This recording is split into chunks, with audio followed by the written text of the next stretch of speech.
осы қасиетті Рамазан айында мысалы көптеген адамдардың ораза ұстауға мүмкіндік болмай жатады. Сондай адамдар фидия беру керек дейді. Оның тәртібі қандай? Жалпы фидия садақасы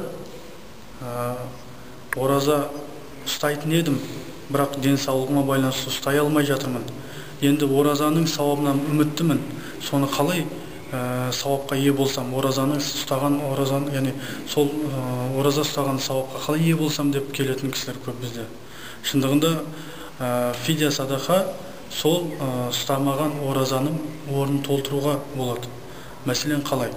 Шындығында егер де өзі қарттығымен немесе денсаулығының жоқтығымен ораза ұстай алмайтын болса, немесе ораза ұстайтын болса, оған зиян келетін болса, шындығында оған ораза ұстауға рұқсат жоқ. Ал енді соның сауабына үміт қылған адам, мысалға фидия садақасы күнделікті, мәселен сол фидия садақаның бір адамды тойдыратындай қаражат шығару керек. Мәселен біз орта есеппен алатын болсақ, бір адам 650 теңгеден күніне мысалы тоятын болса, 650 теңге сол 30 күн бойы 650 теңгемен бір адамды тойдыру керек. Кімге беру керек? Және де сол фидия садақа әрине ол мұқтаждарға, немесе ораза ұстап жүруші адамға ауыз аштыратын болса, соның фидияның орнын басқан болады.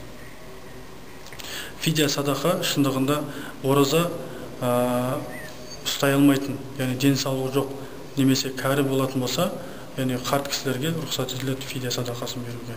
Енді кейбіреуі осындай бір жағдайға фидия садақа бере алмайтын да адамдарымыз болуы мүмкін. Әрине ол кісілерге Аллах Тағаладан үміт қылу керек. Сауабын Аллах Тағала өзі жеткізсін деп. Аллах, мен осы шындығында оразаңды ұстайтын едім, бірақ жағдайым жоқ.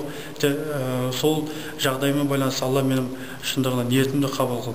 Немесе фидия садақа да беруге де, фидия садақаны да беруге жағдайым жоқ деп, мысалға тек қана сауабын Алладан үміт етеді. Яғни барлық ауыртпалықтардан біздің дінімізде босатылған. Әрине, барлық ауыртпалықтан біздің дініміз шындығында ислам діні, ла икраха фид-дин, дінде зорлық жоқ.